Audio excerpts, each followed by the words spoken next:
to talk about their own personal journeys. I think what we'll see, or hopefully what we'll see, is that some people had that straight path and kind of knew where they're going, and then there's some folks, and I'll include myself in that kind of zigzagged. So, if you're at the stage in your path, in your career, looking at colleges or not colleges or vocational schools or direct to careers, there are multiple avenues to get to these type of opportunities. So Carla, maybe if you could talk a little bit about your personal experience. Okay, absolutely. So I was born in Zambia. Again, has anyone heard of Zambia? I've been. Great, you've been. I have. Fantastic. Well, it's a small country in Southern Africa. And there weren't a lot of opportunities in terms of career pathway. And so I had an African parents. I'm not sure if any of them probably have similar to African parents. So they said you have one choice because there weren't a lot of scholarships. Then there were only scholarships for medicine or law or engineering or I don't know what the last one was. But they said, choose one of those. And I liked chemistry, and so I thought, okay, engineering. And so I studied chemical engineering, and all of my education was sponsored by scholarships or some sort of program that was, to help people get into those careers. And so I studied chemical engineering, and I didn't really know what chemical engineering was, but I managed to get an internship at a chocolate factory. So that was exciting. What I was supposed to be doing was making sure that they made as many chocolate bars as possible, but I think I reduced the production because I just ate everything. But that was my introduction to chemical engineering, and I thought this is really a good career because most immigrants move around where the jobs are, and this career in engineering has helped me. If the factory shuts down, you're still able to take your qualification and move where the jobs are, and that's important. So it was a good job, sustaining job, and I was able to move. And when my family moved to the U.S., I heard about clean energy, and now I work with communities, really telling them about career pathways in engineering, telling them about the clean energy pathway, and for me, it meets my own personal goals. First of all, it takes my technical goals, but it also takes my personal goals to make sure that communities that look like me, communities that look like communities where I grew up, are part of that transition. They know what the jobs are, they're able to participate. We do a lot of internships, and I work with 12 mission-driven, interesting young people who all want to help people know about this career pathway, and they all have different career pathways, but my role and my passion is just trying to make sure that communities like mine are part of this journey. So that's my I do have one of those kind of zigzagging career pathways. When I came from a very poor household in the South. My dad was a Navy pilot who retired when I was I think in middle school, but I didn't have a lot of parental support growing up. And when it was time for me to go to college, I was waiting tables and working on a beach in Gulf Shores, Alabama. And part of working on the beach was setting up umbrellas and chairs, and I had to monitor the radar to make sure that when storms were coming in that I had broken down my beach. And so because of that, I'd become very passionate about the weather. And at 18, I had no idea what I wanted to do when it came time to go to college. And I found out that if I applied to Mississippi State University, I would be able to get my out-of-state tuition waived because the state that I lived in didn't offer a meteorology program. So it was called, I think, Common Market. And so I applied to Mississippi State, I got in, I went there for meteorology and loved it. I fell in love with it and ended up graduating and becoming a broadcast meteorologist for a couple of years. During that time, I covered the deadliest tornadic outbreak that ever hit the southern states. It was April 27th, 2011. And there were 37 long-track tornadoes and about 18 deaths in my viewing area. And it was that day that I realized I wanted to go back to grad school and do something more. But I didn't have any money. I was making $27,000 a year as an on-air meteorologist, which is not very much money when you have student loans and you put yourself through college. So I went back to grad school as a teaching assistant. I was able to get scholarships and to teach broadcasting to students while I was there. And I did a thesis on a wind resource assessment of the Southeast, essentially looking to see whether or not wind farms could exist in the Southeast, because at the time everybody was saying that the wind was too low in the Southeast for wind farms, and my thesis also backed that up. But when it came time for me to graduate, I was scrolling Twitter, at the time it was Twitter, in my car, and there was a group called Women of Wind Energy. It's now Women in Renewable Industries and Sustainable Energy, RISE, but at the time it was a WOWI. And they had a competition. If you wrote an essay on how your research was contributing to wind energy, they would send you to a major conference and allow you to do job interviews and network. And so I wrote a one-page essay, and I had a bunch of my teachers look over it for me, and I won. And I got sent to this big conference, and it was huge for me. And I tapped into all the resources that they gave me. I got job interviews while I was there, and it was incredible. I got 4 big job offers out of that one opportunity that was given to me out of a group that was just trying to get more women into the energy field.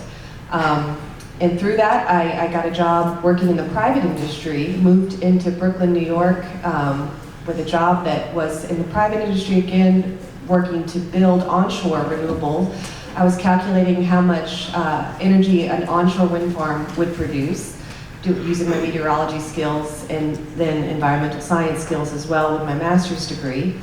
And I worked in the private industry for about 6 or 7 years. The startup company that I joined got acquired by a larger company called EDF Renewables, which was wonderful, and we had more money to spend, more research I could do. But then I got a little bit stagnant, and I wanted to do even more. And that's when offshore wind kind of came about in the United States. I joined an offshore wind team and started leading external affairs, which is where kind of my broadcasting skills came back in. I tapped back into my soft skills, not so much technical.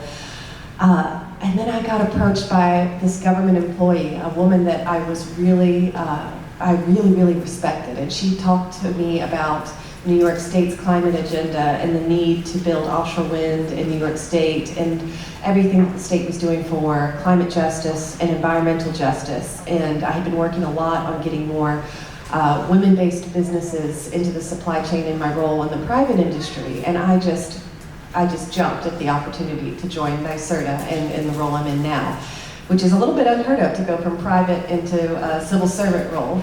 But I'm so happy that I did, because I feel very fulfilled by the role I'm in now, and I get to work with everybody kind of on a neutral playing ground, and I get to use my technical skills and my soft skills all at once. So that's the path. I, tapped into all my skills, figured out what I liked. I used, Twitter at the time and did an essay and networked whatever, used mentors, whatever I could to meander the job market. Thanks, Jess. Michelle? Hi.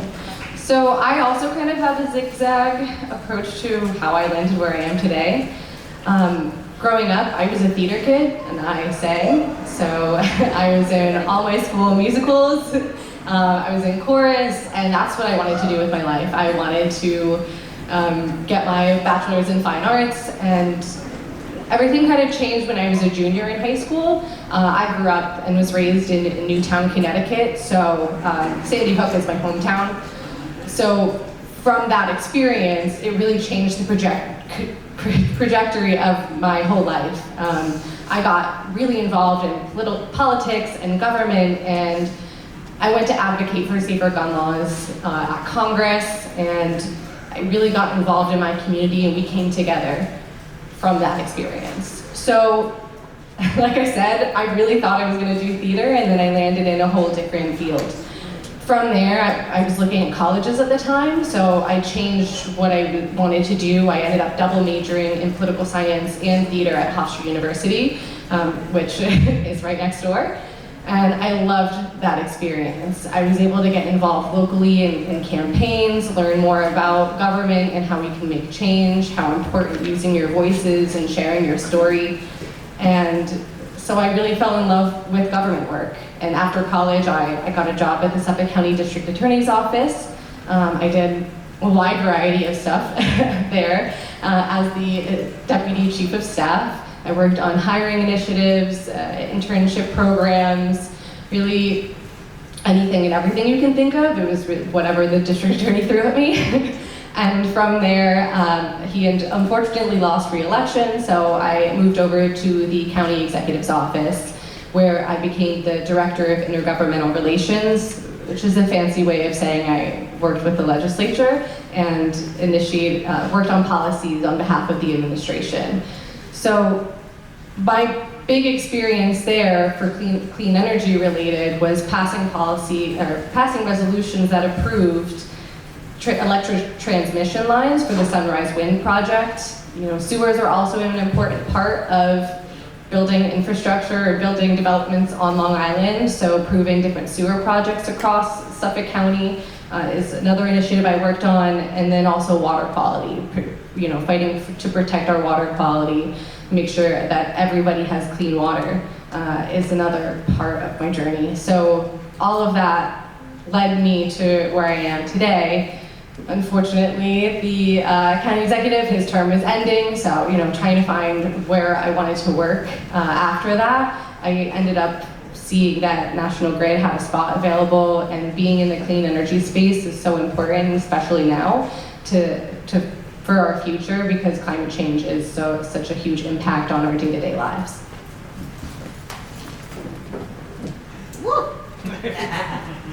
All right, I'm gonna try to be brief because I think we don't have a lot of time left. But I was born in Ecuador, and I moved here when I was 10.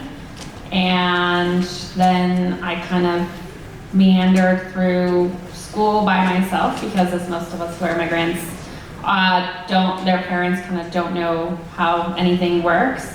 And then I went to school. I decided I wanted to go for international relations. I wanted to be in diplomacy, but I did an internship in Ecuador one summer, and I really got to see how bad the effects of oil extraction are on communities in the Amazon. And that kind of planted a seed in my brain. And then when I graduated, there was a bad recession, and I thought about going to law school, but I didn't because I didn't really want more student loans. So if you want to do a trade, think about that. And after a little bit, I got to do work for a community developer, doing all the community outreach, working with the town government, and I really got a big education in how town, state, county government works. I did that for a while. Then I worked for WDI, which is a nonprofit around the state that's founded out of the labor movement, and that really gave me a big education on labor and how important labor is to all of us, whether you go into a union career or you don't. Unions kind of set labor standards for all of us and make working better for all of us. So think about that, whether you go into a union career or you don't. And then through that, I got connected to offshore wind, and this is my second developer I work for. So it's also a very windy path. Awesome, thank you everyone. It's a tiny bit upsetting to learn that 3 of us up here, and now I'll include myself, kind of changed careers because of somewhat community-wide tragedies, you know, Sandy Hook, you know, the tornadoes down in the south. I was working commercial radio in New York City when 9/11 happened, and that kind of motivated me to go back to grad school and reorient my career.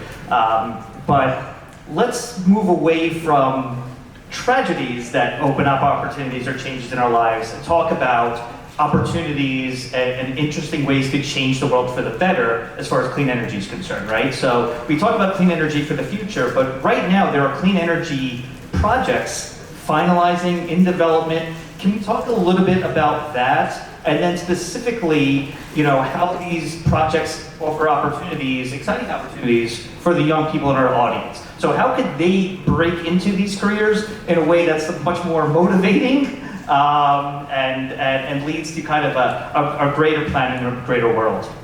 Yeah, so for offshore wind, we have 3 phases per project. It's a planning and development phase, which is kind of what we're doing right now for New York. You're just doing all the engineering, government relations, permitting, trying to get the states to buy your projects. Then you have a construction period, and you build onshore because you got to build the transmission underground, and you build offshore. You got to put the infrastructure out there that's going to create the energy. And then we have the third piece, which is the operations and maintenance piece. We do have a project under construction in the state of Massachusetts. It's 804 megawatts. For scale, that's enough for about 500,000 homes per year. One of our turbines, every time it spins once, powers a home for a day, right? So that turbine is spinning many times per hour, many times per day. One spin can power your home for a day. And Andrea, how big are these turbines for the audience? Yeah, so the turbines right now, they're 13 megawatts. Each blade is the length of a football field, right? So That's right now, in the future, we probably will have bigger ones. And so you can work in the construction trades. So far, we did a jobs report that wraps up how many people have worked on our Massachusetts project, and it's over 3,000 people. And I think about 55% of those 3,000 people have been union workers, right? Which means everybody is making a family-sustaining wage. Many people have been able to buy homes, right? They've been able to move out of their parents' homes. They don't have student debt. And this is in New Bedford in southeast Massachusetts, where it is a city that was previously a fishing industry and then was decimated for decades. And they kind of woke up one day, the mayor looked at it and was like, how do we turn this water asset into something else? So we have over 3,000 people doing that construction, and then there's long-term maintenance, right? If these projects are gonna run for 30, 40 years, there's gotta be some upkeep to them. You gotta have people looking at them, making sure they're working, that they're producing the energy, that if there's painting that needs to be done, that if the blades need to be fixed. For all of you that like to climb heights and hang from ropes and do scary things, maybe if I was younger, I would have trained for that. I'm not at this point, but if you like that, there's some really amazing opportunities for that you can start thinking about. So National Grid has worked in a wide variety of clean energy spaces. One of the most recent projects that we've been working on is geothermal. So we have 3 pilot programs across the state in Troy, Syracuse, and in Brooklyn with the New York City Housing Authority. So from that, we're really trying to take key learnings and insights in how best to deploy geothermal throughout the state. In 2017, we had a project in Riverhead where we connected 10 homes to a loop system, and all of the free for all the homeowners. Gratefully, we partnered with NYSERDA on that. But geothermal is going to be part of the energy future, so key takeaways from that is really going to help us move forward. And also, each home that transitions to geothermal is the equivalent of taking 20 cars off the road. So just those 10 homes was the equivalent of taking 200 cars off the road. So pretty instrumental. We also have invested in hydrogen and how to use hydrogen blending and blend that into our existing system.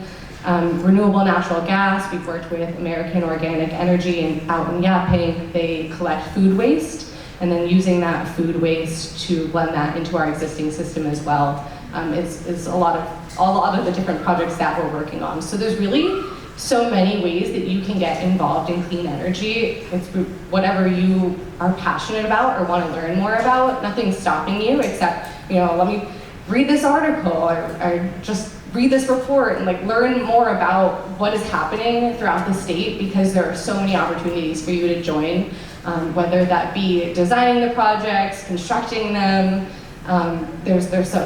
even doing government relations like I do, moving the projects forward through policy. There's really endless possibilities for you to get involved.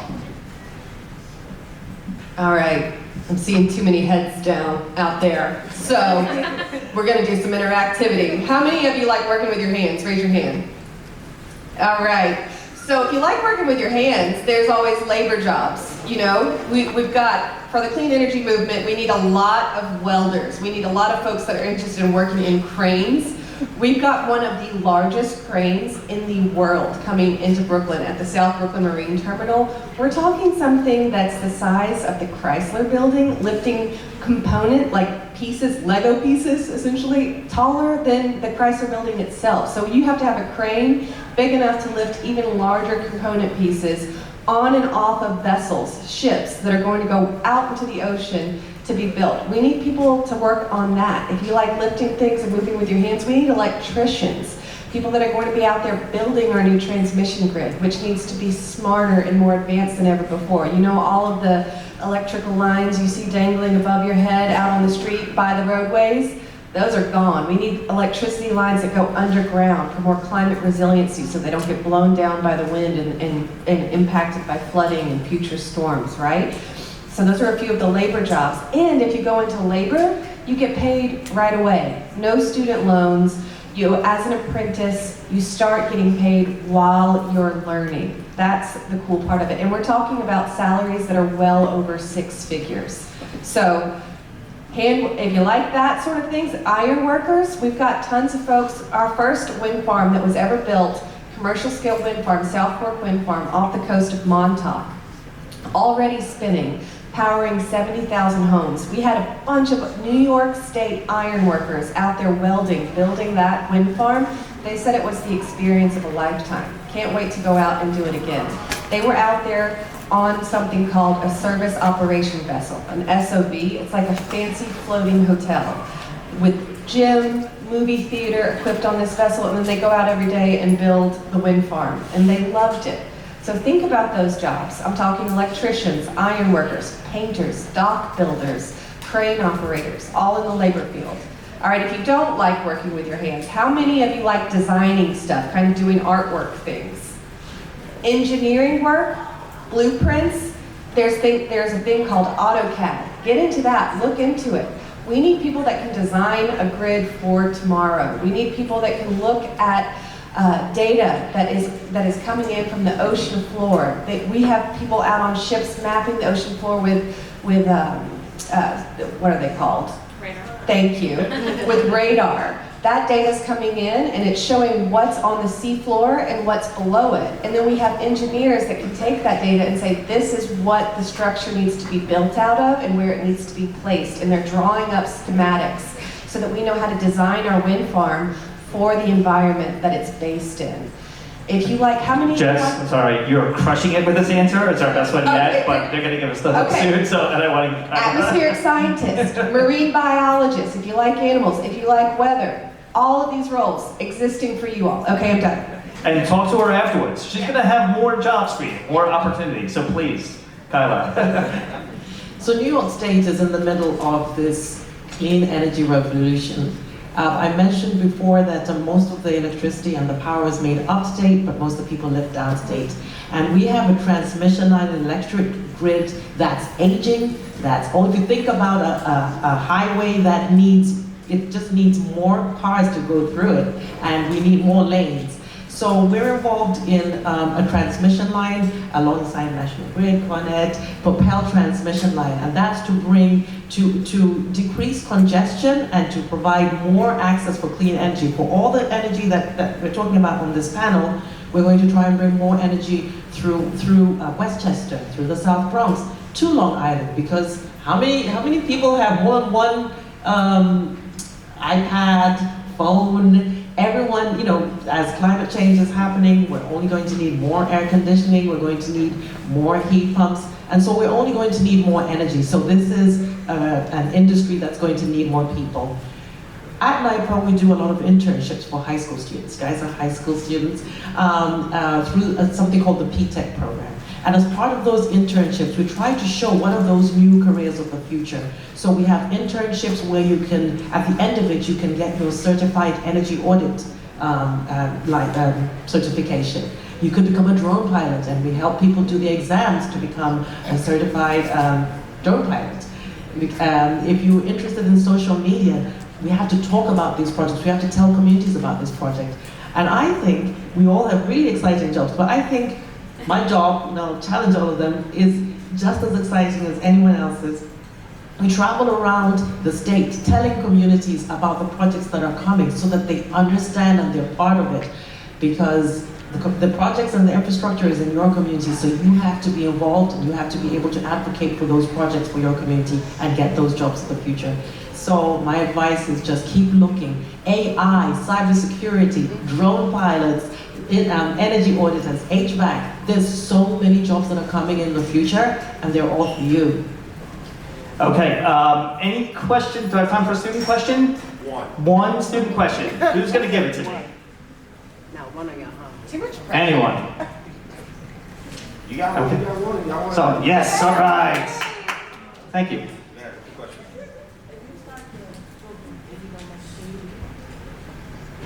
Which program? So the question was, of the programs Tyler was just referring to, children, if you start the program, can you leave? Can you opt out? Can you change? Yes, because it's only 6 weeks. But generally, you should look into micro-credentials. Those are just small certifications that you can stack. And so you can try and work in them, and then you stack it and you can take it away. So those are micro-credentials that you can do at most community colleges. So that's... And again, I'll just reinforce, no one on this stage has taken one clean path. It is okay if you don't understand or know exactly where you're headed in your career, in your life. But if you have passion and interest, you could get to the clean energy space via a variety of pathways, educational pathways, interactions, experiences. So keep it in mind. Remember, there are people like us who are available to help guide you and steer you and offer mentorship programs. And please bring that passion into the clean energy spaces in your own communities. And thank you very much to our panelists. And we can get a round of applause. I very appreciate it. And I'll hand back the mic. Absolutely. Awesome job. Listen, it is lunchtime. You're gonna leave here and you're going back into the exhibition hall in Vendor City and you're going to eat some lunch. Just to reiterate on your question, yes, there's a lot of things that we could start, but y'all look alike. Y'all twins? Nah, so you're gonna go to the exhibition hall. However, whatever we start, we intend to finish, okay? All right, exit out, you're gonna exit out, go back to Vendor City for lunch. Thank you, everyone. Yeah, I need parking for a minute. Oh my God.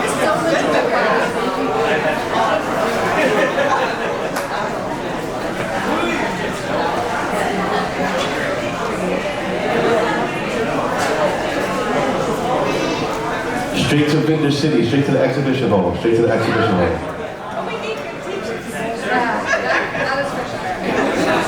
Just you were need to be audience.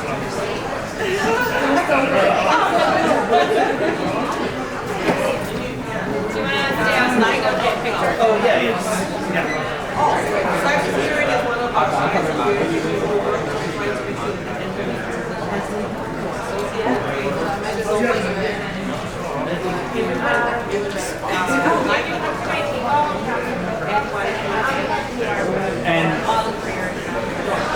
And as the panelist, as the moderator, I can hook you up with all of them. So feel free to reach out to me. I have all the